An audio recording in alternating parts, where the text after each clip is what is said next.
राधे राधे। एक साधक का प्रश्न आया मेरे पास, क्या ज्ञान मार्ग से भगवान की प्राप्ति हो जाएगी? नहीं।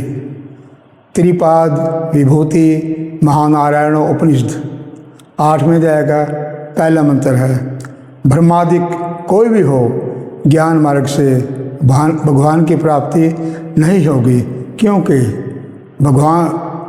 क्योंकि प्रेम के अंडर में भगवान, भगवान के अंडर में मोक्ष, मोक्ष के अंडर में ज्ञान, ज्ञान के अंडर में कर्म और कर्म के अंडर में समस्त जीव।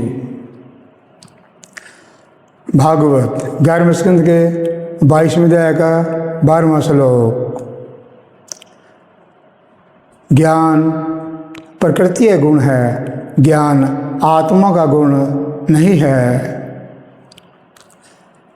भागवत 10वें स्कंद के 87वें अध्याय के 33वें श्लोक में वेद स्तुति कर रहे हैं, ज्ञानी लोग करोड़ों जन्म साधना के बाद इंद्रियों और प्राणों को तो वश में कर लेते हैं, लेकिन मन को वश में नहीं कर सकते।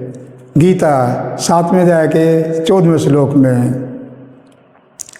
दैवी है सा गुण मम माया दुरुत्या मामे वे प्रपदंते माया मिताम तरंती थे। जो ये 3 गुणों वाली मेरी माया है, ये दिव्य है, इसको जीतना असंभव है। किंतु जो लोग केवल मेरी शरण में आ जाते हैं, किसी देवी देवता की नहीं, जो केवल मेरी शरण में जाते हैं, वे इस माया को आसानी से जीत लेते हैं।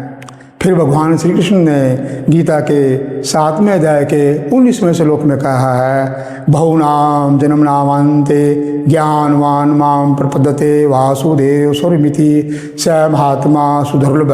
अनेक जन्म जन्मांतर के बाद जिसे सचमुच ज्ञान होता है, वह मुझे समस्त कारणों का कारण जानकर मेरी शरण में आता है। ऐसा महात्मा अत्यंत दुर्लभ है। मंडल ब्राह्मणों उपनिषद का पहले अध्याय का 10वां मंत्र। जब मन आत्मा में स्थिर हो जाता है, ज्ञानी को आत्मज्ञान होता है और यह समझता है कि भी ये ब्रह्म ज्ञान है, ये ब्रह्म ज्ञान नहीं है। ये ज्ञानियों को इतना सुख मिलता है, संसार के सुख से करोड़ों गुना बड़ा सुख आत्मज्ञानी को समाधि में मिलता है। जब वो समाधि से बाहर आ जाता है तो संसार के प्रपंच, काम, क्रोध, लोभ, मोह, मत्सर उसे घेर लेते हैं। मोक्ष कैसे होगा?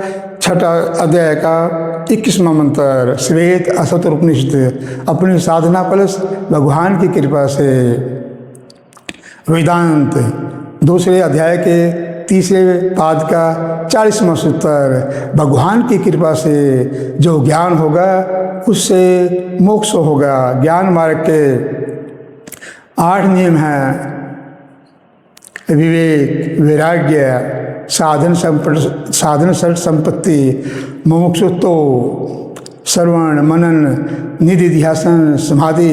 विधिवत नियम का पालन करेंगे तो केवल आत्मज्ञानी होगा। बाकी भगवान की प्राप्ति के लिए कल बताएंगे। राधे राधे।